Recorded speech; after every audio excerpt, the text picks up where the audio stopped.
Hi guys, welcome back to another video. This is a follow-up to, I was diagnosing this car about a month ago or so, and I put a video up on YouTube, so there's a bit of a delay between me diagnosing it and getting the car back. But at this point in time, it's back in here to have a look at it. So I'm just going to give you a look at the fault codes that we have. We have a P06DA. The actuation of the valve of the pump in the combustion engine has an electric fault or open circuit. There is a general failure, okay? Anyone that wants to see it, well, I class this as a part 2. Part 1 was the diagnosing of it. This is the parts, or these are the parts that we need. Anyway, what I have is a little bit of a wiring loom. This thing actually sits into the crankcase down low here behind the crank pulley. So it's going into the sump, we'll call it. And that bit of a wiring loom, part number is, okay, that then connects to that solenoid. The wiring loom connects to that, and I'm changing both of them. They're not very expensive. I have to say they're quite dear. I think it's 80 or wouldn't have been 100 euros. I think it's a while ago since we got them. But for the solenoid, here is part number for that, and there's what she in theory looks like. Okay, so that's what we're going. I'm not going to tell you anything about what I'm doing. I have an open circuit down there. We have verified our loom in part 1. We verified open circuit in part 1. And at this point in time, what we're going to do is do the job. I think there's 7 or 8 or 10 hours to do it. So where we're going to start is the car is going to go up in the air. I have to drop the sump off it to get in at this solenoid. I'd probably do a little bit of stripping so I can get my hands down at the front. But we'll get it up and we'll start showing this anyway, bit by bit, and I'll tell you how hard, how easy, how awkward, whatever it may be, this thing is, okay? All right, let's get going and see where we end up in a half an hour. Okay guys, I went underneath for a look and I can see that the subframe has to come off. So because the subframe is coming off, I'm going to take out engine mountings as well. So I'm first needing to support the engine. First thing I'm doing so is getting up an engine support that's sitting across on something solid, have it going through a nice little eye that's sitting down there that Mercedes provided us with just to get a little bit of support. But that's the first thing I'm doing, okay? And then we get underneath. Okay guys, I have brought this up in the air. I suppose I've done a little bit of, what they call it, preliminarily looking around. I'm seeing a cross member across here that's sitting under the sump that needs to come off. More so, I had the big steering rack sitting in my way. There was only 2 or so bolts, and I just took out the bolts and it came down within 2 minutes or 3 minutes. So that's hanging down at this point in time. I didn't disconnect track rod ends or wheels, I just have it hanging on the track rod ends, okay? Now the only thing I'm looking at is I do see that we have engine mountings sitting here. There's 3 bolts sitting up, 1, 2 of them in here, 1 over here, same on the opposite side. I'm thinking that I'm going to swap or swap around on the opposite side. Up here, the cross member is coming all the way up and supported by some of the frontal stuff. But I'm hoping that I can undo some bolts. I'm hoping that I can undo some bolts, which say back around here and stuff, okay? And I'm hoping that actually I have to take off that bracket off the exhaust as well. It doesn't look to be too handy or easy, but in saying that then, I'm hoping that a couple of hours of stripping is going to get me with a sump off relatively easy. What I'm hoping to do is that I can leave 1 or 2 bolts at the very, very front, pull out all of these ones along here, and hopefully that cross member will hang down low enough to give me clearance to get out this. Now, because the sump is connected on, will I say, around here, a couple of bolts in here, because of that, I'm thinking that I nearly have to come, my camera works bad, I'm thinking that I nearly have to come nearly straight down rather than down and out. So I'm thinking that it has to come straight down, but I have to get off these engine mountings. A couple of brackets here. There's bits of plastic are in here. What I'm going to do is I'm going to pull out that, and then I'm actually just going to lever that down a slight little bit. I'm not going to take off these bits of plastic shrouds and stuff. I'm only going to get off these and just leave it out of my way. This may not need to come off in its entirety, but that bolt is going into the actual sump, okay? Here, there's an aluminium bracket. Also, I can see there's a dipstick that is running from up top down and into the sump here. Whether I need to go up and try and disconnect it up there, I don't know. We'll see in a second. Maybe if I just pop out that and start wiggling, maybe it might fall off down here and come straight down to it. We do also have a block connection of some sort in here, probably an oil level sensor or something like that. And also I can see an oil feed or return pipe for the gearbox or the transmission running up and supported all the way along by our sump via a couple of bolts. So those will have to be taken out, but I'm not going to disconnect that. I'm going to disturb as little as I can. The normal format for me when I'm tackling this stuff is to make it run off as smoothly and easily as possible. Just purely make my life somewhat easier if I can. So I'm hoping that I'll undo the 3 bolts from down here on the engine mount, and the engine mount will stay hanging there. Now I could take a bolt off up here. Then what's the other one like? Nah, there's a plastic cover over the other one, so I'm just going to go in. They're easy with a power tool, and you know me and my little generic tray and trolley, I'll just bang, bang, bang out a couple of nuts and bolts. Okay? See where we're going in a second. Okay guys, honestly I've only spent about 10 minutes or so taking out a couple of bolts. And my subframe is starting to move. But what I'm noticing and are seeing is that, I don't know, you won't see that, I don't believe. In order for this to come down, this must go up because it's pivoting on the actual shock. So what I've sitting there is a transmission jack, and lo and behold, we're doing the same here. Let's have a little look and watch and see. Sometimes I have, as I said there, I have the wheel still on it, and sometimes it can be handy because that little piece just sits on the bottom of the wheel relatively easy. And just see. I think I'll try and hold you so.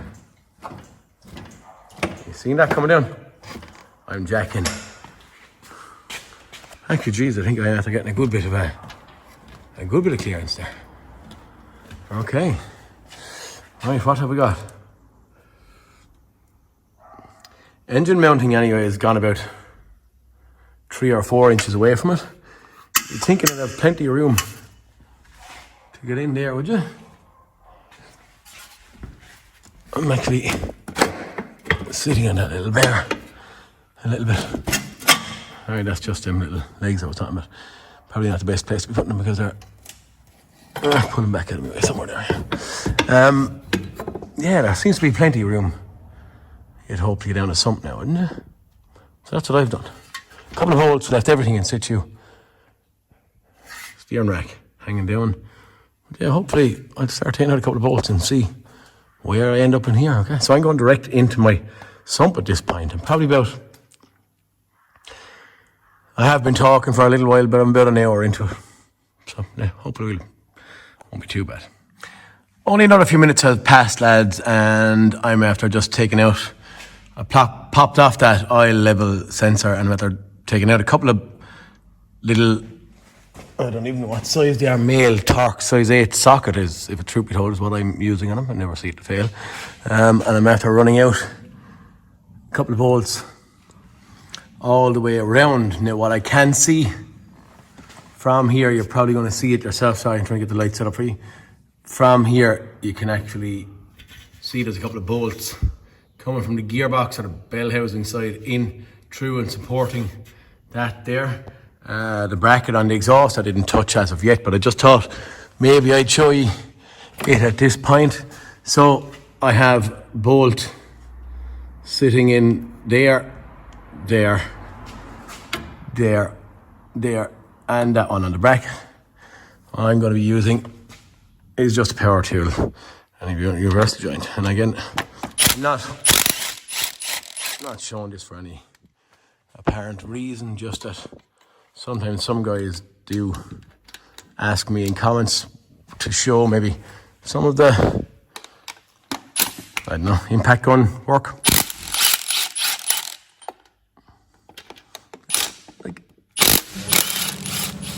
Compressor has started there now, so that's probably as much impact gun work as we're going to get. I'm going to crack off this compressor, and hopefully I'll try and lever this sump off in a second. Okay guys, I'm at the pulling out them couple of small few bolts. I haven't taken out the dipstick. I don't know if I'm going to go and leave it in it for the time being, but what I'm thinking is, when I'm looking at my bolt holes for the actual sump along, what I'm suggesting or thinking to myself is that there's a lot of ground in here for no bolt. And I don't believe Mr. Mercedes would do that. So what I didn't want to do is I didn't want to take off that. I was just trying not to. But I'd say I'm going to have to take it off and get in at a bolt in here. Just from looking, look, they're all the way along here. 1, 2, 3, 4. But then if we go to the opposite side, because it's overhanging here a lot, rather than at that side, I think there's going to be a bolt somewhere there. Just in my thoughts. So I think I'm going to take off that. I don't see it coming off very easy. I didn't do too much levering, but I did put a screwdriver up and in, and it probably would be very well sealed. It is bone dry. And I'm going to suggest, look, that before I go levering it, and I think I'm going to get in, take off this and have a look. What difference does it really make? We're just going to be sealing it up and sticking it back on again. And for now, we'll pull out them 8 bolts or 10 bolts or whatever's in there. Okay guys, there is a bolt up there. Can you see him? Oh. That one there. Okay, that bolt there I need to take out. It's only one. Also, looking at the length of the dipstick,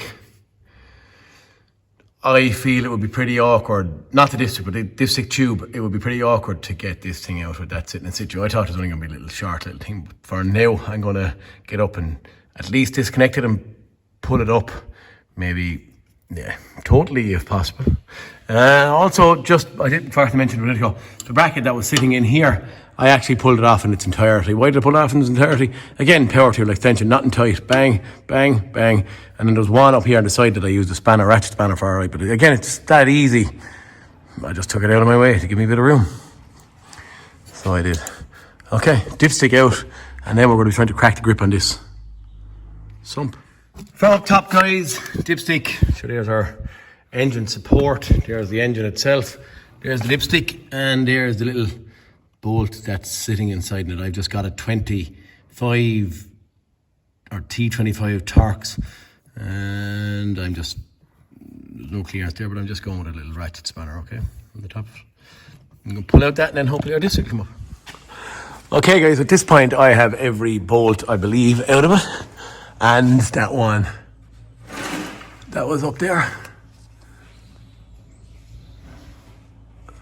So I'm going to start levering to try and get it to separate. It's not just falling out. I did have a slight little bit of a doubt that there might be something inside, you know, running around the crankshaft like a seal or something that bolted on. Slight doubt, but anyway, I'd done a little bit of research last night. What I was doing last night happened around in the evening anyway, 5 or 6 or 7 o'clock, and I stopped and I went home. I'm going to now start trying to lever. I'll show you where I start levering from in a minute. It's not falling off very easy, so I'm going to have to do a little bit of pulling and dragging to see if I can get it to break its grip, okay? Okay guys, I've just tried levering from here and I've got it to break its grip. You can see a gap. It's starting to come in there, if you can see that. But in saying that, I'm going to have to keep on going. Okay, it's actually well stuck. I did try it in there first, but it didn't work, so I'm just working my way around it nice and gently. Okay guys, I moved back to the next tab here and I'm using the pry bar to bend on it. And my heart is slightly up in my mouth. But anyway, I got it to start leave and go a bit there again, and I was able to wiggle a small pocket screwdriver into the crack on the front.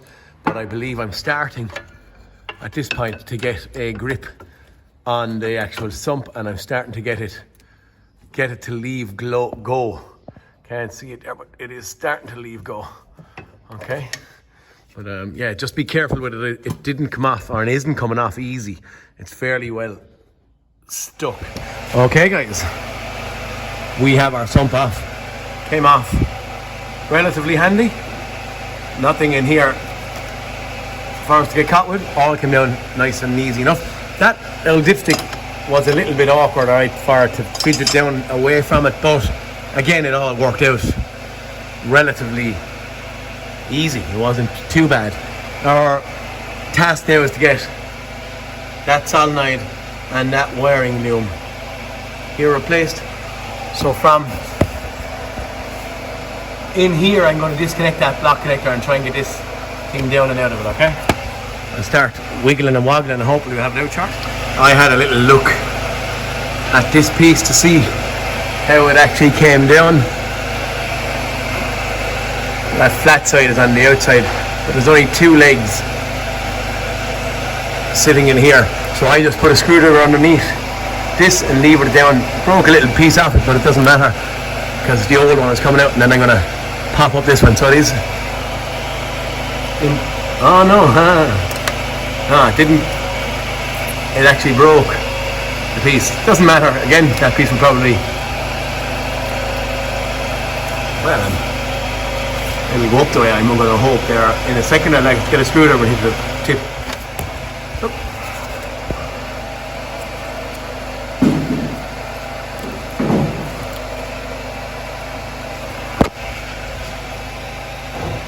It wasn't very free, guys, but I tapped it up the way, okay? You know, it came out relatively okay. Okay, time for the new one to be put in. Solenoid. 2 little bolts, T20 Torx, holding it in. Now I don't believe that is what fails. I believe it's this wiring loom, but seeing it's been here, I'm replacing it anyway. We'll do a little bit of testing, maybe to prove our theory on part 1 of the video after we have it all back together and stuff. I'm just going to get this thing in and get it done, close it up, and yeah, that's it. 2 Torx to go back in and see where we end up. Okay guys, my little solenoid up and on. Here's my little block connector connected onto it. Here's the other side of the plug or the block connector tapped up into place. All should be okay. Probably could go testing there, but that's new stuff. I'm just assuming it is right and where it should be, and everything is as it should be. Come on, a little bit tight to get my fingers in there.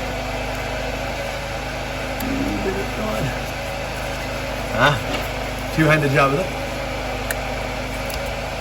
Yeah, no, you know how to see this. I see enough flummoxing and muddicking around off me. I'm going to get out on it and just get the sump up and get the sealer drying. Okay guys, I have a couple of bolts sent up. We're going and in and tightened around about the place. And a little bit of sealer after squeezing out, just a nice little slip of it. What am I saying now? One thing is to make sure I've got in the actual dipstick tube. Also, I have put the little bolt back in and give it a tighten up. There's a little seal or O-ring on that. When I was taking it out, the seal, I kind of pushed it up onto the straw or the dipstick tube. So when I put it back in, that I'd have it in place, because it kind of, as I said there, the sump went up with this nearly in situ because of the shape of it. It's hard enough to get up and down. Just make sure the seal is in there, and also make sure you squeeze up that one bolt that's up there before we put back on the belly pan, okay? That's it. I'm going to get a bit of sealer in here on that, and then we're hopefully sending up our subframe again. Okay guys, I have this thing coming back together. We have a couple of pipes and stuff put on after I bolted up my sump, and yeah, now I'm getting myself set up. I've got out this transmission jacks from under the wheels again, and now I'm just putting in my little what would you call it, jack stand, an adjustable jack stand, and I'm pushing up my subframe back up and onto my engine mounts just to get them lined up. I see the engine has turned ever so slightly, nothing major, but it has turned ever so slightly on the actual, what do they call it, engine support up the top. Little wiggle, and you can see the actual mountain kind of sitting back into situ. That one's not falling in quite as, that's it, as nice as I would have wanted.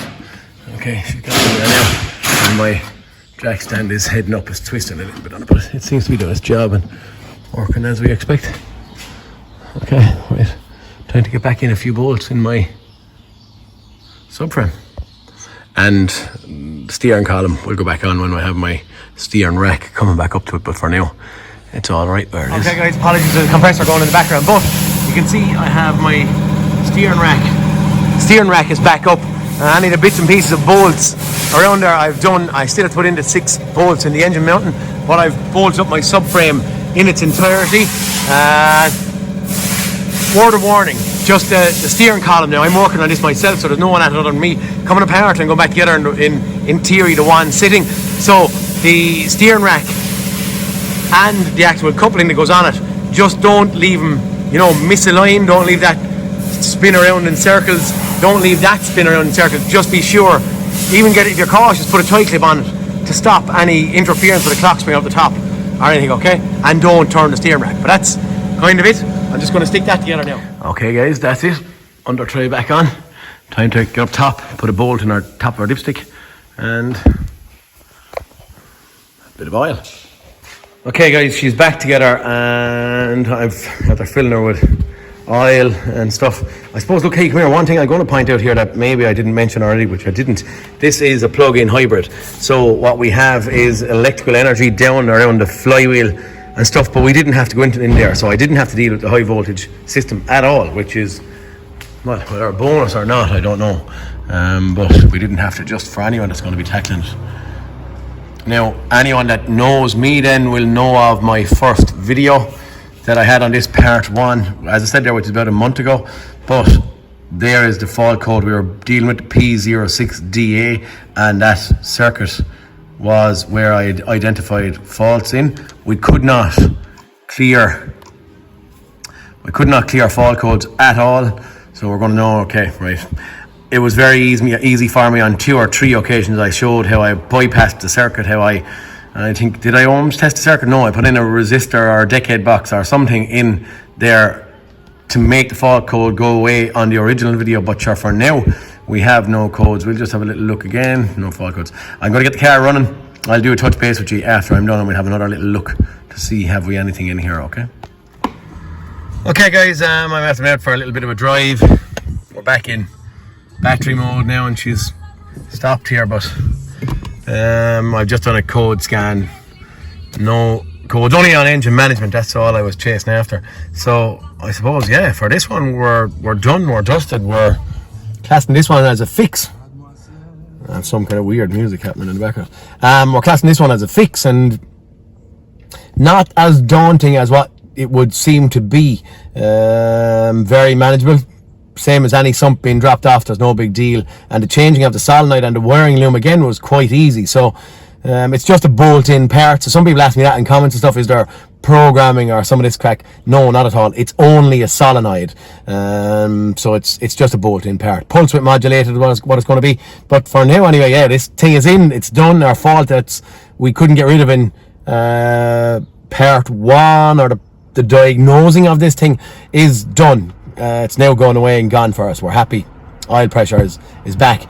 Bit of a chance, I suppose, putting it in without testing the parts. Maybe I actually should even go up and check and test our wiring. We'll see if I stick that into bonus footage. For now, quite busy. Could do it moving on with other jobs, but it's a done.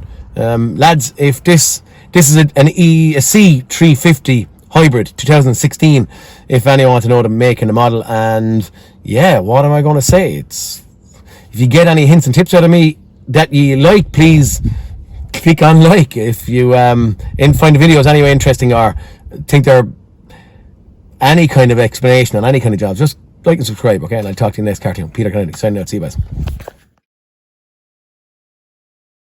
Okay guys, just doing a little fast test in bonus footage on our little wiring loom and our solenoid.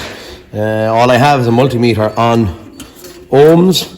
What I'm going to do is I'm just going to back probe my pins to see if I can find any short. You can see we're on open loop there.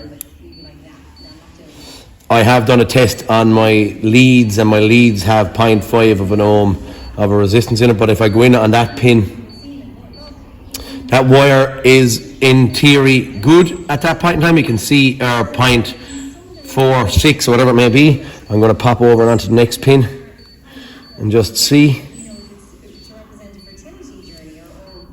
Ooh.